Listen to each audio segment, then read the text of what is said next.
Imaginemos por un momento una situación casi como un experimento mental. Pongámonos en contexto. Venga, a ver qué planteas. Pues supongamos que encontramos unas joyas de un valor incalculable y sabemos, sin ninguna duda, que pertenecen al gran emperador. La ley de este imperio imaginario es muy clara al respecto y nos da un plazo exacto de 30 días para devolverlas. Y claro, a cambio de devolverlas cobramos una fortuna astronómica, ¿no? Como recompensa. Eso es, nos hacemos ricos. Pero, y aquí viene el giro, la otra cara de esa ley es brutal. Si nos descubren ocultándolas o si nos pasamos de la fecha límite y las entregamos, digamos, el día 31, el castigo automático es la muerte. Madre mía. O sea, pasas de la riqueza absoluta a la guillotina por un solo día de diferencia. Exacto. Frente a este panorama, la pregunta que lanzo para abrir nuestra inmersión a fondo de hoy es la siguiente. ¿Por qué alguien en su sano juicio decidiría esperar deliberadamente al día 31 para devolverlas? Perdiendo todo el dinero y poniendo la cabeza en el bloque de ejecución de forma voluntaria. Es desde luego un dilema potentísimo. Totalmente. Y con esta imagen tan extrema arrancamos nuestro análisis de hoy, porque tenemos entre manos un documento verdaderamente singular. Se titula La arquitectura de una buena vida y bueno, está estructurado en torno a unas notas de un diario fechado el 24 de abril. Sí, es un texto muy particular. Y nuestra misión en este recorrido analítico es básicamente extraer la sabiduría de una red de pensadores fascinante. Hablamos de perfiles muy dispares. Tenemos desde el filósofo estoico Cicerón, pasando por el físico Richard Feynman, hasta llegar a figuras del deporte contemporáneo como Tom Brady. Fíjate qué mezcla. Un estoico, un físico y un jugador de fútbol americano. Exacto. Y todos ellos convergen en un mismo punto ciego de la condición humana, el cómo lograr vivir con convicción real, con una humildad profunda y, en última instancia, con la capacidad de transformar todo eso en acción constante. Y para vertebrar toda esta diversidad de mentes brillantes, el documento base establece desde el principio lo que podríamos denominar el sistema operativo de esa buena vida. El núcleo de todo. Eso es una máxima anónima extraordinariamente parca en palabras. Son apenas 3 frases, pero que van a ser el motor de combustión de todo lo que vamos a explorar hoy. Dice exactamente así. Mantente firme en tus convicciones. Sé humilde en tus palabras. Deja que tus acciones cuenten tu historia. ¡Qué potente! Y parece muy simple a simple vista. Claro, es una instrucción muy silenciosa. No exige atención mediática. No pide aplausos. Pero si uno presta atención, lo contiene absolutamente todo. A partir de esta premisa, el material despliega un mapa temático excepcional, enseñándonos cómo 6 nodos interconectados terminan confluyendo en un único destino. Y esos nodos son el autoexamen riguroso, la responsabilidad personal, la alianza auténtica con los demás, la virtud arraigada, la presencia encarnada y la acción incremental. Justo. Y todos apuntan al concepto de la vida integrada. Cada fragmento de texto que vamos a someter a debate hoy no es más que una coordenada dentro de este inmenso mapa. Vale, vamos a desgranar esto. Porque para poder llegar a cumplir con esa primera regla de nuestro sistema operativo, la de mantenernos firmes en nuestras convicciones, hay un paso previo ineludible. A ver, cuenta. Primero, tenemos que estar absoluta y radicalmente seguros de que esas convicciones son reales, o sea, que no son un mero decorado. Y aquí es donde chocamos de frente con el problema del ego, del yo, entendido como el gran engañador. Totalmente. Resulta aterradoramente fácil convencernos de que actuamos movidos por unos principios altísimos y nobles, cuando en realidad, si rascamos un poquito, lo único que buscamos es comodidad, o evitar un conflicto, o simplemente recibir la validación de la gente de nuestro entorno. Esa capacidad innata para la autojustificación es sin duda el mayor obstáculo. Y para abordarlo, el documento convoca a Richard Feynman. ¿El Premio Nobel de Física? El mismo. Feynman hace una doble aparición en estas notas, lo cual ya es un indicador claro de la gravedad del asunto. Primero, diagnostica nuestra enfermedad mental con una frialdad casi quirúrgica. Él afirma lo siguiente: nadie puede engañarte tan fácilmente como tú mismo. Claro, porque nos conocemos a la perfección. Exacto. Tenemos acceso VIP a nuestros propios pensamientos. Conocemos nuestras debilidades y por tanto sabemos exactamente qué mentira nos va a resultar más reconfortante en cada momento. ¡Qué peligro! Pero bueno, Feynman no nos deja solos con el diagnóstico. Nos proporciona el instrumental médico, una prueba de fuego para salir de dudas. Y dice: si no puedes explicar algo en términos sencillos, no lo entiendes. O sea, si lo juntamos todo, no está hablando de dar una clase de ciencias. Para nada. Leídas en conjunto, estas dos sentencias forman un protocolo de seguridad contra nuestra propia hipocresía. Si no podemos explicar de forma cristalina por qué tomamos una decisión moral, pues probablemente nos estamos mintiendo. Es que el autoengaño rara vez se presenta como un defecto dramático o con música de villano de fondo, ¿sabes? Yo misma siempre he visualizado este fenómeno como una especie de niebla muy espesa en una carretera. Una buena imagen, ¿sí? La niebla no duele físicamente, no hace ruido, parece inofensiva. Incluso cuando nos envuelve tiene algo de cinematográfico y suave. Que sientes a salvo ahí dentro. Eso es. Pero si intentamos conducir a través de ella, manteniendo la misma velocidad y sin tomar precauciones, pues terminamos chocando brutalmente. El autoengaño entra en nuestras vidas disfrazado de sinceridad absoluta.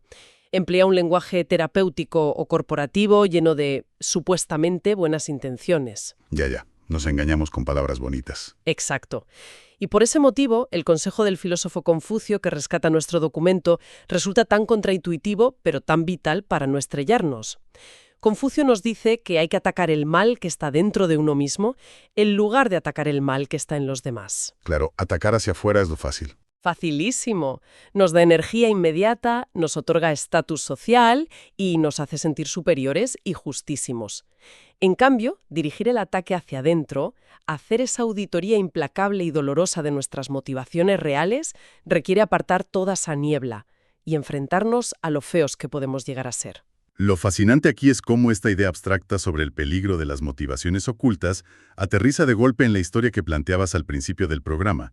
El dilema de las joyas. ¡Ay, sí! Retomemos eso. Es un relato del escritor ruso León Tolstói sobre el rabino Samuel, y es el ejemplo perfecto de llevar la auditoría interna hasta las últimas consecuencias. El rabino Samuel es quien encuentra esas joyas de la emperatriz romana que comentábamos en nuestra introducción. Vale, vamos a ver qué hace. Vamos a analizar la mecánica de su decisión, porque de verdad que es brillante. La ley imperial establece el plazo límite de 30 días para devolverlas y cobrar una fortuna. Pasado ese tiempo, el castigo es la muerte. ¿Y qué hace el rabino? Pues las devuelve deliberadamente el día 31. Espera, vamos a detenernos ahí para que nadie se pierda la magnitud de esto. Las devuelve sabiendo, con absoluta certeza, que ese retraso de 24 horas significa, por ley, su propia ejecución. Sin ninguna duda. Altera el cronograma a propósito para que su acción tenga consecuencias letales. Cuando la emperatriz romana, que está completamente perpleja ante un comportamiento tan irracional, le exige saber por qué ha esperado a que expirara el límite arriesgando su vida, el rabino ofrece una respuesta que lo cambia absolutamente todo. Madre mía, a ver qué le dice. Explica que necesitaba demostrar, sobre todo a sí mismo, que su virtud no estaba siendo impulsada por el miedo al castigo que ella pudiera imponerle, y ni muchísimo menos por el deseo de cobrar la recompensa de 30 días. O sea, se quita la red de seguridad por completo. Al hacerlo el día 31, elimina cualquier beneficio personal de la ecuación. Ya no hay dinero que ganar, solo hay una condena a muerte. De esta forma, la única motivación posible que queda en pie es su moralidad pura, su temor a Dios y su compromiso con lo correcto. Es, digamos, la aplicación más extrema y definitiva del test de claridad de Feynman. Dicho de una manera muy directa, es una estrategia para hacer que la virtud sea cara. Esa es la lección nuclear de este segmento. Totalmente. Cuando las apuestas son bajas, cuando no perdemos nada, la virtud es baratísima. Se vende a precio de saldo y resulta excesivamente fácil de fingir frente al espejo. Cualquier ser humano puede sentirse virtuoso cuando esa virtud no le exige sacrificar su estatus, su dinero o sus relaciones. Claro.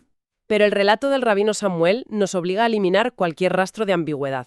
Él no se permite a sí mismo, ni le permite a la historia, decir que devolvió las joyas porque en el fondo le convenía financieramente. Literalmente, le costaba su existencia física. Es brutal. Y esto nos lleva a un punto de inflexión.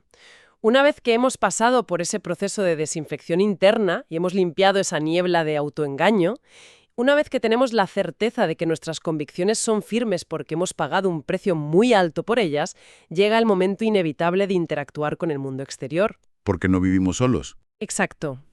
¿A quién dejamos entrar en nuestra vida cuando ya tenemos claro quiénes somos? Bueno, al adentrarnos en ese territorio nos damos de bruces con la paradoja fundamental de las alianzas.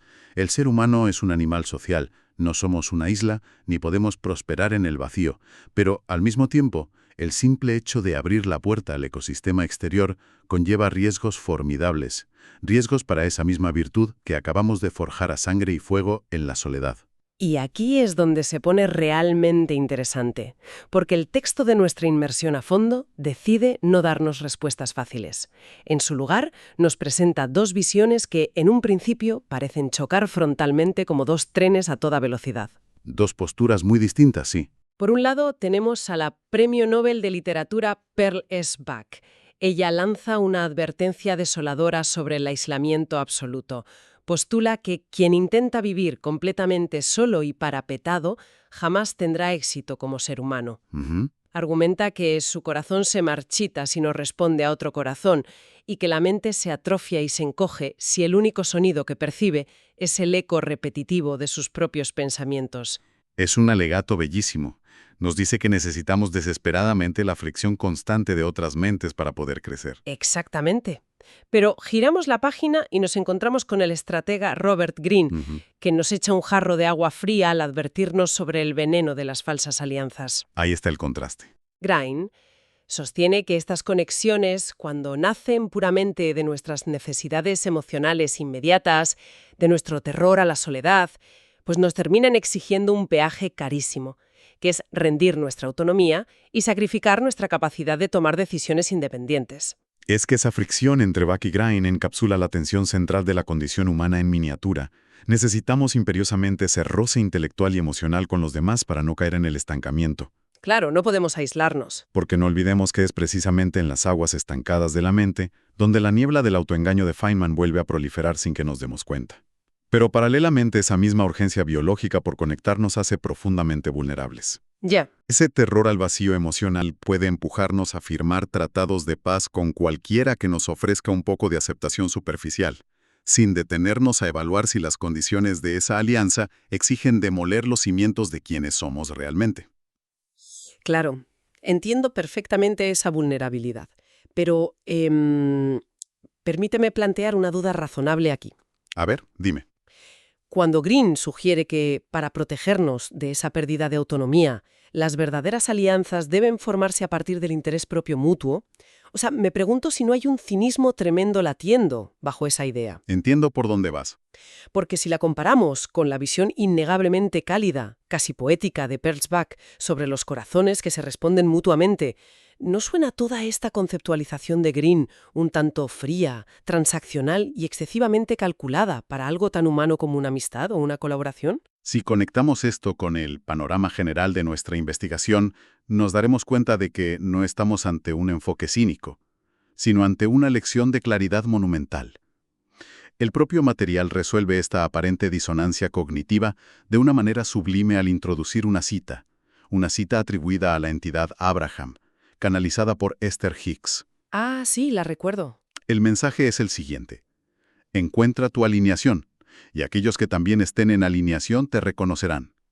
Este es el puente que une a Buck y a Greene. Fíjate qué interesante. No nos están sugiriendo que salgamos al mundo a cazar aliados utilizando tácticas de manipulación maquiavélica.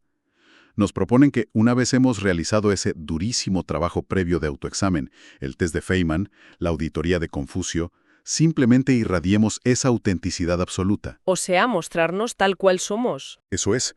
Cuando hemos logrado disipar nuestra propia niebla mental, nos volvemos legibles. Los demás pueden vernos sin interferencias. Por lo tanto, esas alianzas basadas en el interés mutuo que defiende Greene no operan desde el egoísmo barato. Son en realidad las únicas alianzas sostenibles. Porque nadie tiene que fingir. Exacto. Son aquellas donde ninguna de las partes implicadas se ve obligada a amputar partes de su identidad para lograr encajar en el molde del otro. Esa idea de no tener que mutilarnos para encajar resulta muy poderosa. Y lo más llamativo es que esta dinámica de mantener la integridad frente a la presión exterior no se circunscribe únicamente a la psicología individual. No, para nada.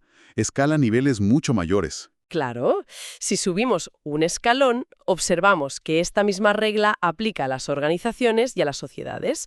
Nuestro documento introduce a Peter Drucker, considerado el padre del management moderno, quien traslada toda esta lógica filosófica al mundo empresarial. Y lo hace de forma magistral. Drucker lanza una tesis contundente. Afirma que una empresa que abandona su núcleo de rentabilidad, es decir, su razón fundacional de ser, para lanzarse a perseguir lo que él denomina virtud social de forma desmedida, en realidad está cometiendo un acto de profunda irresponsabilidad. Vamos a detenernos en esa premisa de Drucker porque es fundamental.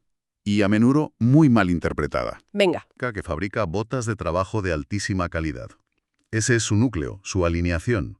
Si la directiva, movida por la presión de parecer virtuosa ante la opinión pública, desvía todos sus recursos operativos y financieros para financiar campañas benéficas globales, pero como consecuencia de ello la calidad de sus botas cae en picado y sus finanzas colapsan, ¿qué han logrado realmente? Pues hundir la empresa. Exacto. Han destruido el único motor que les permitía generar riqueza, emplear a cientos de familias y, paradójicamente, hacer el bien de manera sostenible.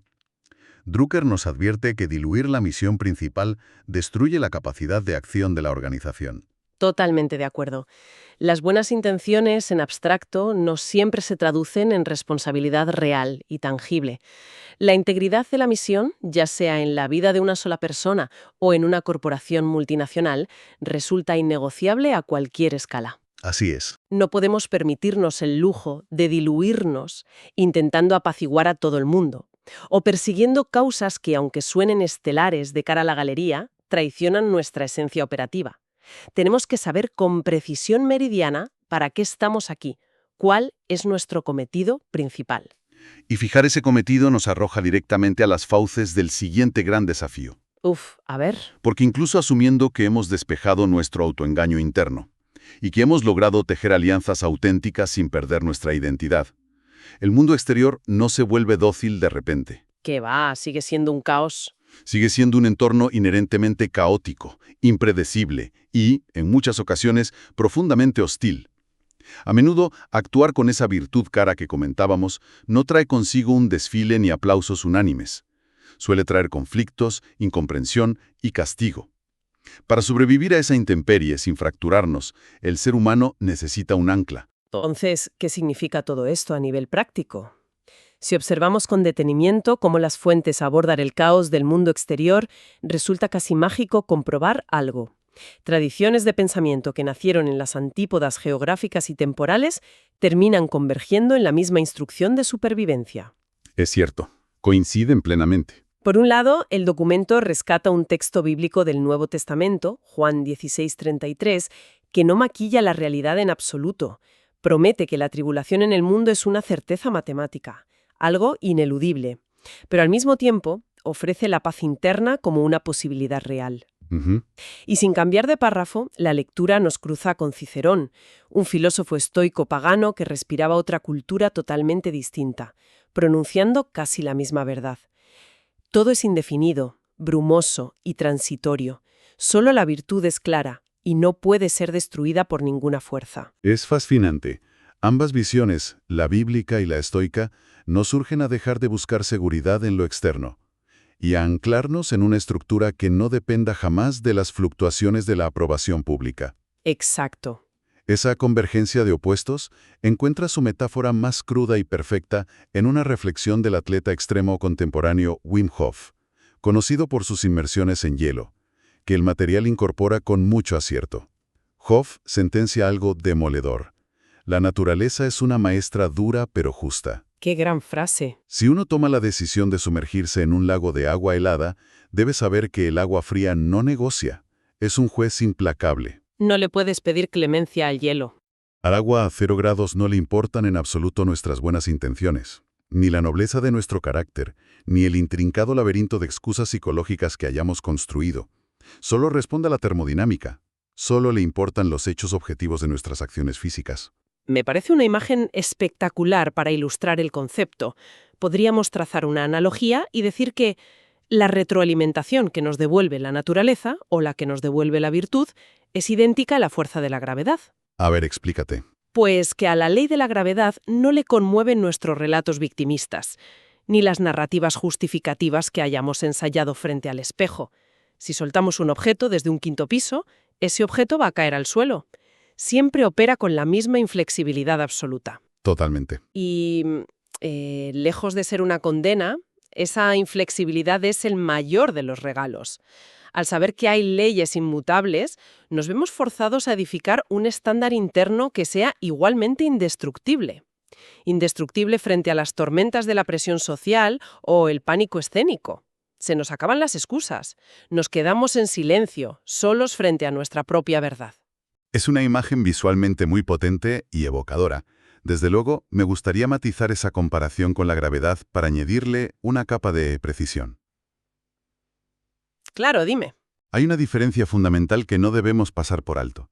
La gravedad actúa sobre nosotros sin exigirnos absolutamente ningún esfuerzo consciente, nos empuja hacia abajo por defecto. La virtud, por el contrario, requiere una voluntad férrea y una fricción constante y agotadora contra nuestra propia inercia para evitar caer en lo fácil. Ya veo, no te dejas llevar, tienes que luchar contra ello. Exacto. Alcanzar ese estándar interno del que hablas es un proceso de demolición y reconstrucción. El pensador George Christoph Lichtenberg traza este arco intelectual de una manera prodigiosa. Él nos advierte que el primer paso real hacia la sabiduría consiste en cuestionarlo todo radicalmente, desarmando nuestras falsas certezas. Y que el último paso consiste en hacer las paces con todo radicalmente. Transitamos desde una duda exhaustiva que lo quema todo hasta una aceptación serena e inquebrantable de la realidad. Solo en ese estado mental logramos forjar un ancla capaz de sostener el peso de una vida con propósito. Fíjate que es una matización excelente. La acepto de buen grado. Y llegados a este punto, hemos consolidado una arquitectura teórica profunda. Disponemos del bisturí de autoexamen para auditar la mente. Tenemos las coordenadas claras para navegar nuestras alianzas sin perdernos. Y hemos descubierto dónde asentar nuestra ancla para resistir la marea del caos. Un mapa muy completo. Pero todo este andamiaje sigue perteneciendo al reino de la filosofía, a la teoría abstracta. La auténtica prueba de fuego, donde todo este sistema operativo demuestra su validez o fracasa estrepitosamente, es la vida física. Es en el barro pesado, rutinario y prosaico del día a día. Esto plantea una pregunta importante, probablemente la pregunta que sostiene todo el andamiaje. ¿Cómo se materializa realmente toda esta filosofía en la práctica diaria? Y es aquí donde el documento da un giro de timón inesperado. Sí, muy inesperado. Después de exigirnos digerir filosofía estoica, textos milenarios y dilemas mortales, la respuesta táctica que nos ofrece para el día a día resulta sorprendentemente mundana. Casi podríamos decir que carece de épica. A mí, personalmente, es la parte que más me ha hecho sonreír durante todo el proceso de lectura. O sea, venimos de analizar las sentencias de Cicerón, la agonía moral de Tolstói, las leyes inquebrantables de la naturaleza. Y de pronto, para explicarnos cómo manifestar esta virtud físicamente, el texto cita de forma literal a Tom Brady. El histórico jugador de fútbol americano. Él mismo. Y la instrucción que da Brady es de una simplicidad que roza lo cómico frente al peso de la filosofía anterior. Brady dice: averigua qué es bueno, averigua qué es malo, haz más de lo bueno y menos de lo malo y tendrás éxito. Parece de broma, ¿verdad? Suena a consejo de patio de colegio. Pero cuando nos detenemos a masticarlo a la luz de todo lo anterior, resulta que es de una brillantez abrumadora. Si unimos esta idea a la del divulgador Simon Sinek, que nos machaca con el recordatorio de que son las transformaciones minúsculas y constantes las que construyen el gran cambio, pues nos damos cuenta de algo clave. A ver qué es. Esto no es otra cosa que el test de la navaja de Feynman, la eliminación de la jerga y la complejidad aplicado quirúrgicamente a la ética de un martes por la mañana cualquiera. Es exactamente eso. Pero es imperativo comprender por qué la fórmula de Braudy funciona. ¿Y por qué no es tan trivial como parece? Averiguar qué es bueno y qué es malo no es un paso ligero. No, en absoluto. Es el resultado directo de haber atravesado antes ese desierto doloroso de autoevaluación que mencionábamos con Confucio. Si no hemos apartado previamente nuestra niebla mental de justificaciones, seremos incapaces de distinguir lo bueno de lo malo. Totalmente. Despojar a la moralidad de esa espesura intelectual que solemos usar como escudo para justificar nuestra inacción es un logro inmenso. En el fondo todos sabemos con bastante precisión qué acciones cotidianas nos construyen y cuáles nos degradan. Claro, el problema no es que no lo sepamos. Nuestro problema endémico no es la falta de conocimiento teórico, es la cobardía en la ejecución. Y para ilustrar cómo esa ejecución repetitiva se transmuta en maestría pura, el documento recurre a una metáfora bellísima proveniente del mundo del deporte. de la mano del instructor de golf Bob Toski. Ah, me encantó esa metáfora. Toski sostiene que el jugador aficionado se obsesiona solo con los brazos, pero el verdadero maestro hace un swing hermoso por encima de la cintura, única y exclusivamente porque se mueve de forma sólida, equilibrada y hermosa por debajo de la cintura. Todo el soporte invisible es lo que permite el golpe perfecto. Y ese es el corazón de la maestría integrada que configuraba el mapa temático al inicio de nuestra charla. No podemos amputar la reflexión intelectual de nuestra expresión física. Ese swing de golf majestuoso no se produce porque el jugador esté recitando a Cicerón en ese instante. Desde luego que no. Sucede porque la virtud, a través de miles de horas de repetición aburrida, dolorosa y disciplinada, ha sido absorbida por la memoria muscular. Eso es. Cuando logramos alcanzar esa fase, como pedía la tercera frase de nuestro sistema operativo, son nuestras acciones las que cuentan nuestra historia, sin que tengamos que forzar una narrativa externa. El carácter se expresa solo, por decantación natural. Totalmente. Y para sacudirnos el estatismo y empujarnos a dar ese doloroso primer paso en la práctica diaria, el material nos golpea con dos citas enfocadas en la urgencia de la acción.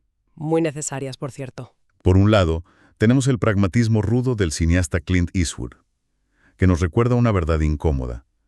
A veces, si quieres ver un cambio a mejor, tienes que tomar las cosas en tus propias manos. Basta ya de refugiarnos en la teoría. La vida exige que nos ensuciemos las manos. Hay que pasar a la acción. Y por otro lado, recibimos una advertencia temporal dramática de parte de Séneca. El pensador romano nos recrimina que no debemos malgastar nuestro tiempo. El tiempo es el único recurso verdaderamente finito e irrecuperable que poseemos. No debemos dedicarlo exclusivamente a la lujuria, la embriaguez o la distracción vacía. ¡Qué gran verdad! El tiempo es el papiro en el que vamos a grabar nuestra historia mediante esas acciones incrementales. Si lo quemamos, perdemos nuestra única oportunidad de construir la buena vida. Fíjate que toda esta secuencia de reflexiones converge de una forma preciosa. La ejecución de acciones precisas, la selección quirúrgica de nuestras alianzas, el ancla pesada que nos sostiene en la tormenta, todo desemboca a modo de embudo en la última instrucción que nos regala el material de hoy. La más breve de todas. Es, curiosamente, la máxima más corta de todo el texto y, sin embargo, encierra la recompensa final. El premio último que promete este sistema operativo y que dice así: colecciona momentos, no cosas. Se lee en un suspiro. Podríamos verla impresa en una taza de café perfectamente, pero la distinción filosófica que plantea es insalvable. Es una cima insalvable en efecto. La diferencia radical que postula el autor entre ambos verbos es reveladora.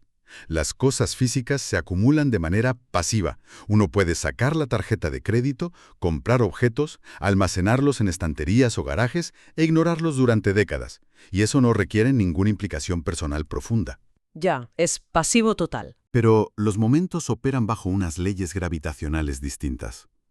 Los momentos reales exigen como peaje de entrada una presencia mental y espiritual absoluta.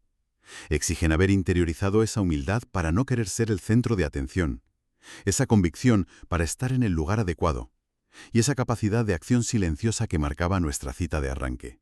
Entendámoslo bien, porque un verdadero momento, bajo la óptica de todo este análisis que estamos realizando, dista mucho de ser un mero instante estéticamente agradable, diseñado para salir bien en una fotografía de redes sociales y conseguir me gustas. Nada que ver. Un momento profundo es, en esencia, la culminación silenciosa e invisible de un esfuerzo prolongado. Es el preciso segundo en que el rabino Samuel suelta las joyas sobre la mesa de la emperatriz, sintiendo el filo de la condena a muerte en su cuello, pero sabiendo que su alma le pertenece por entero. Exacto. O es el instante en el que el golfista ejecuta ese swing perfecto, fluido e inconsciente, que comprime años de agujetas y madrugadas entrenando en solitario. Es ese encuentro genuino, frente a frente con un aliado verdadero, donde descubrimos que no necesitamos ponernos ninguna armadura para ser respetados. Y lo verdaderamente hermoso de todos estos ejemplos es que siempre ocurren en silencio, permitiendo que la acción hable por sí sola. Quien experimenta un momento de este calibre no siente la más mínima necesidad de buscar un altavoz para anunciarlo al mundo e intentar validarlo externamente. Esa suficiencia silenciosa es la verdadera recompensa. Y es aquí donde comprobamos que el texto traza un círculo perfecto, cerrando el bucle de la vida integrada. Empezamos encendiendo la chispa de la convicción, que es el combustible necesario para actuar con determinación frente al mundo. Esas acciones, sin embargo, corren el riesgo de volvernos arrogantes, por lo que deben ser constantemente limadas por la humildad en nuestras palabras. Y finalmente, esa misma postura de humildad es la que nos devuelve inevitablemente a la casilla de salida. Al autoexamen de Feynman. Eso es. A esa necesidad de revisar de nuevo si nuestras motivaciones siguen siendo puras. O sea, estamos describiendo un motor de mejora perpetua. Un círculo virtuoso que no admite jubilación bajo ningún concepto. Así es. Y es imperativo hacer una última puntualización para no vender falsas esperanzas. Aquel que logra sostener la arquitectura completa de esta buena vida no muta automáticamente en un ser iluminado, flotando sobre los problemas terrenales. No queda exento de sentir terror, ni recibe un escudo de inmunidad contra las tragedias o las incomprensiones del mundo. Claro, eso sería ingenuo. Esas tribulaciones siempre van a golpear la puerta, como anticipaba el texto de Juan. La ventaja competitiva, la diferencia abismal, es que esta persona posee ahora un chasis, una estructura interna capaz de absorber el impacto sin hacerse pedazos. Qué buena analogía. Y resiste no porque el mundo exterior se haya vuelto amable, que no lo es, sino porque su vida está anclada en una claridad absoluta de principios que nadie le puede arrebatar. Pues mira, cuando uno se detiene a estudiar un mapa conceptual tan denso y exigente como el que hemos recorrido hoy, es inevitable sentir que el cerebro empieza a procesar nuestra propia realidad a otra velocidad. Te cambia la perspectiva. Nos obliga, casi sin querer, a auditar las líneas de código de nuestro propio sistema operativo mental. Nos deja con un peso encima, pero un peso positivo. Una sensación de inmensa responsabilidad sobre cómo ejecutamos nuestras microacciones diarias y con quién decidimos caminar. Totalmente cierto. Antes de despedir definitivamente este análisis profundo, me gustaría dejar flotando una idea. Un pensamiento provocador para llevarnos a casa, que germina de todo lo que hemos explorado sobre hacer que la virtud resulte cara. A ver, cuéntanos. Si hoy mismo, en este preciso segundo, un oráculo nos garantizara, sin margen de error, que a partir de ahora absolutamente nadie nos está mirando, que ninguna de nuestras buenas obras será registrada, que nadie jamás nos va a juzgar y que nunca más recibiremos un aplauso por ser buenas personas, la pregunta es, ¿seguiríamos haciendo lo correcto? Uf, qué pregunta. ¿Seguiríamos escogiendo el camino empinado y solitario de nuestras convicciones? ¿O, por el contrario, descubriríamos con espanto que gran parte de nuestra tan aclamada integridad siempre dependió de que, al final del pasillo, hubiera alguien dispuesto a darnos una condescendiente palmadita en la espalda? Es un trabajo monumental enfrentarse a esa pregunta. Desde luego. Pero, al fin y al cabo, es el único trabajo por el que vale la pena vivir una vida entera. Nos despedimos por hoy de nuestra inversión a fondo, invitando a quien nos escucha a no dejar de cuestionar la realidad que le rodea, armado siempre con la curiosidad incansable de quien sabe que aún queda todo un universo por comprender.